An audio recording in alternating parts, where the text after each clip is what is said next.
ہے زہرا ہے زہرا۔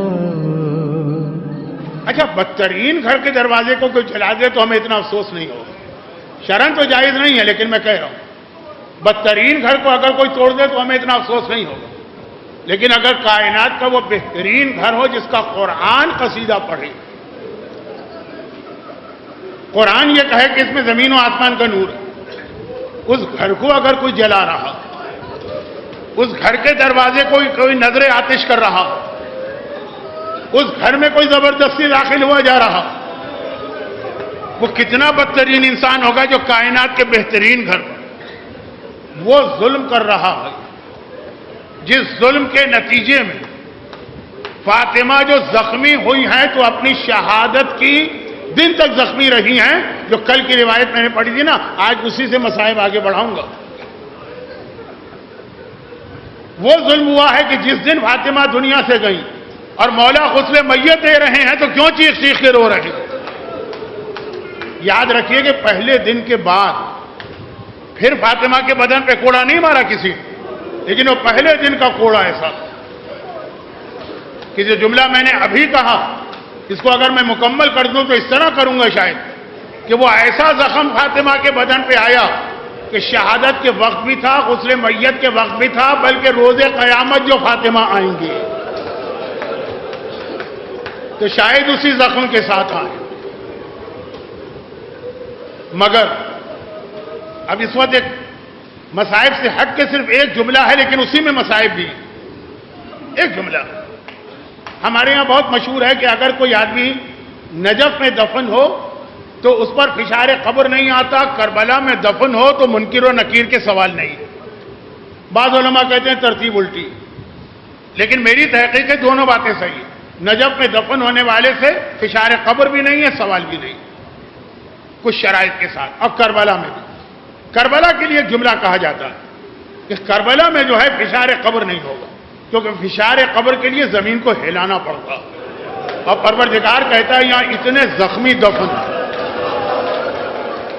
اس کربلا کی زمین میں اتنے زخمی دفن ہیں کہ ان کو ذرا سے بھی حرکت نہیں دینا چاہیے۔ جو لوگ وہاں تک گئے ہیں جہاں اصلی قبریں بھی ہیں اور اصلی جسم بھی ہیں، ان کو کربلا کے شہداء کے زخم آج بھی نظر آتے ہیں۔ کہ زمین کربلا پہ کیسے فشار آئے؟ زمین ہلے گی تو یہ جو شہداء کربلا ہیں ان پہ کیا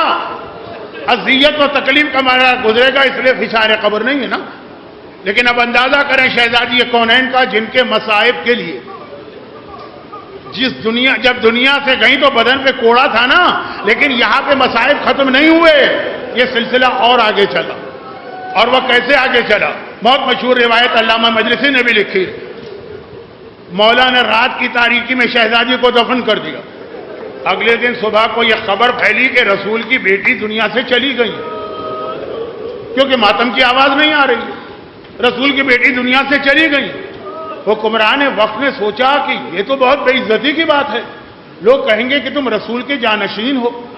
رسول کی ایک ہی بیٹی ہے وہ دنیا سے گئی، تم نے نماز جنازہ تک نہیں پڑھی ہے، جبکہ مدینے میں کوئی غلام بھی مر جائے تو ہم جنازے کی نماز پڑھتے ہیں رسول کی نیابت میں۔ فاطمہ کی نماز جنازہ پڑھنا،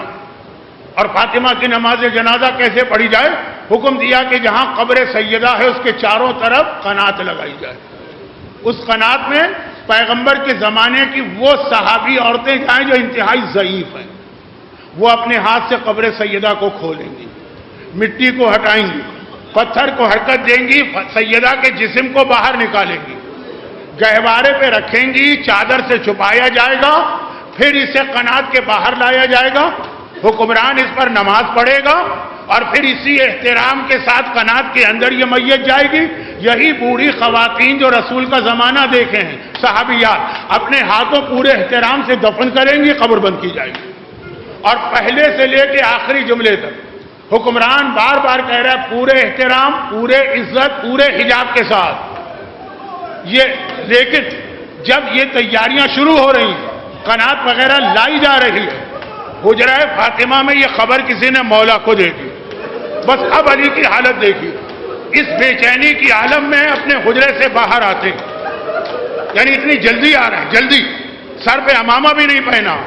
پاؤں میں نالین مبارک بھی نہیں پہنی، بدن پہ جو گھر کے کپڑے تھے وہی کرتا ہے جس کے بٹن کھلے ہوئے ہیں، آستینیں پلٹی ہوئی ہیں، ہاتھ میں ذوالفقار ہے، منہ سے کف جاری ہے، قبر سیدہ پہ ذوالفقار لے کے بیٹھ گئے، کہا کہ میں نے ہر ظلم پر صبر کیا کیونکہ میرا وعدہ تھا رسول اللہ سے، مگر یہ وعدہ رسول نے مجھ سے نہیں لیا تھا، اگر کسی نے قبر سیدہ کی بے احترامی کی، اگر کسی نے قبر سیدہ کی توہین کی، آپ علی کی ذوالفقار نہیں رکے گی۔ بس یہ جو جملہ سنا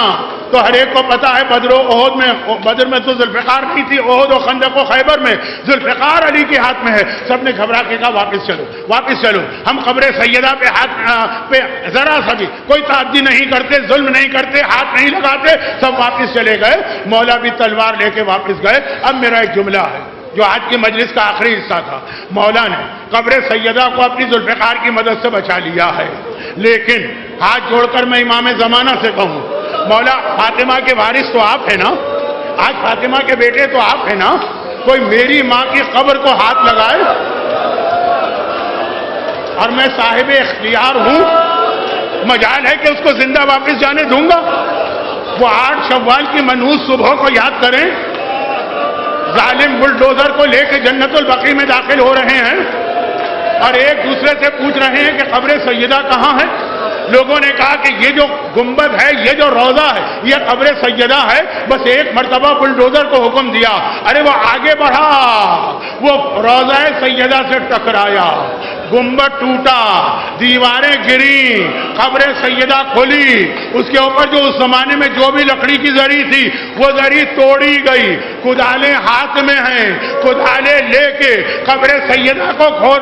کھودنے کی کوشش کی گئی۔ امام زمانہ یہ منظر بھی دیکھ رہے ہیں، صاحب اختیار و طاقت بھی ہیں، میں کہوں گا مولا امام زمانہ آپ کے دادا علی نے اپنی ذوالفقار سے سیدہ کی قبر کو بچا لیا، یہ امتحان تو اللہ نے آپ کا لیا، لیکن مولا ان مومنین سے برداشت نہیں ہو رہا،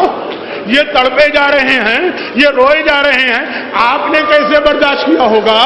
مولا اتنا صبر آپ میں کیسے آیا؟ تو پتا ہے امام کیا جواب دیں گے؟ ارے میرے زمانے کا امام ایک ہی جملہ کہے گا، کون غیرت مند بیٹا اس وقت صبر کر سکتا ہے؟ لیکن جب میں نے کربلا پہ نگاہ ڈالی اور اپنے دادا سجاد کو دیکھا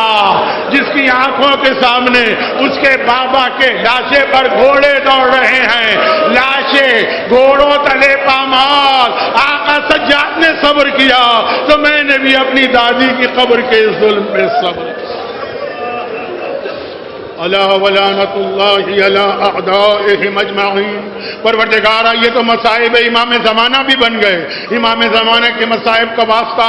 شہزادی کونین کی شہادت کے بعد بھی، ارے دفن کے بعد بھی فاطمہ کے مصائب ختم نہ ہوئے، مصائب زہرا کا واسطہ۔ آج کی مجلس میں گریہ کرنے والوں کو غم حسین اور غم اہل بیت کے سوا ہر پریشانی سے محفوظ فرما،